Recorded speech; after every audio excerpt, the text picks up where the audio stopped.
Hi, folks. Today we're going to be talking about pain on JoJo the Caregiving Show. Now, as caregivers or PSWs, you're going to have to deal with your client's pain and how you can better recognize your client's pain, especially during times such as accident or injury. But another big one is palliative care when your client is declining towards death. Your client will definitely be experiencing pain. Now, pain is very subjective. Pain is basically whatever your client tells you it is.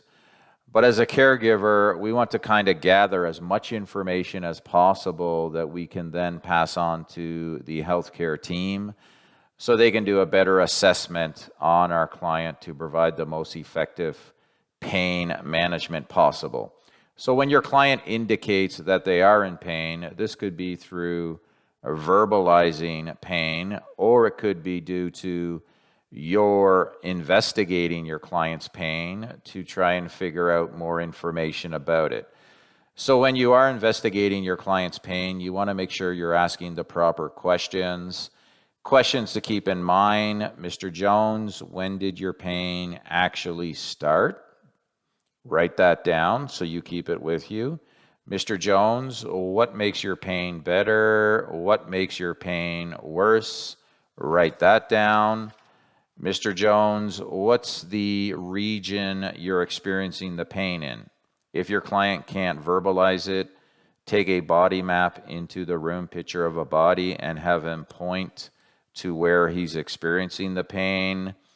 Other questions, Mr. Jones, what is the severity of the pain?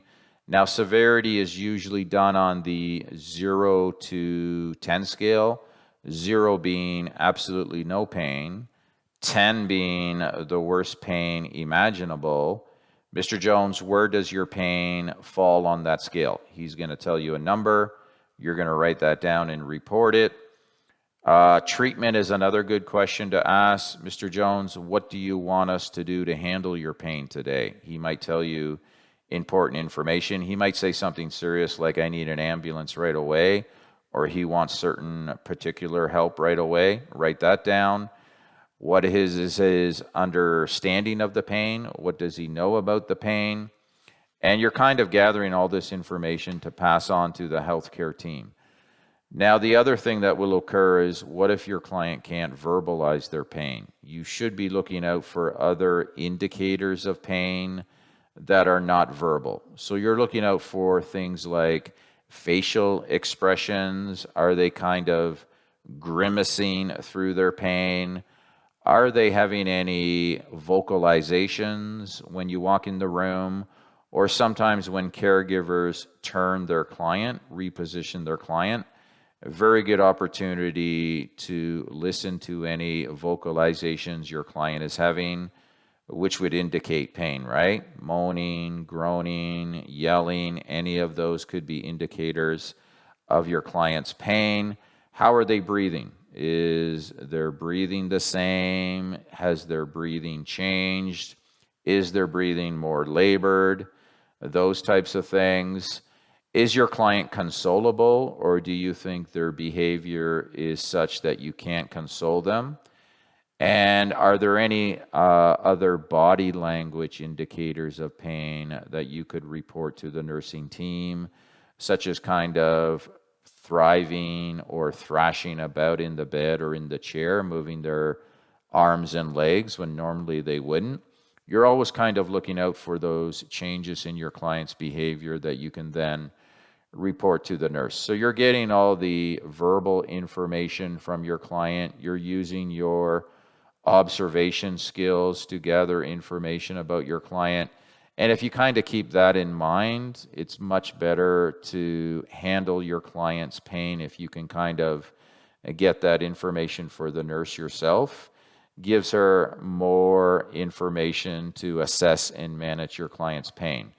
Another tip is, whenever you have to do a procedure for your client, such as repositioning them, or if they're palliative care, you're going to walk into the room every 2 hours and provide care to the client. This could also cause pain in your client, so make sure the nurse has administer pain medication first. So basically communicate with the nurse, find out when your client is receiving that pain medication, and then approximately 30 minutes after the pain medication has been given, you would go into the room and do your task for the client.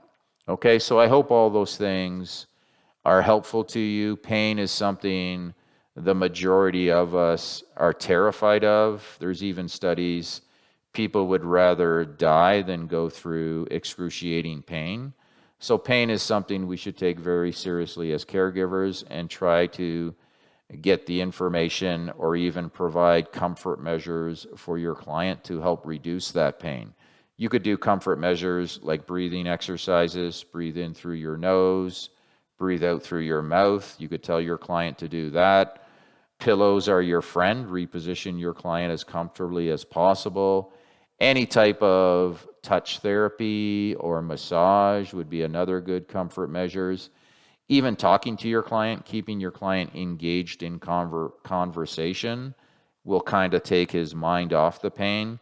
So those are things we call non-pharmacological comfort measures that caregivers can kind of do for their clients, and always pass on what works to the healthcare team so other caregivers can do it as well, right?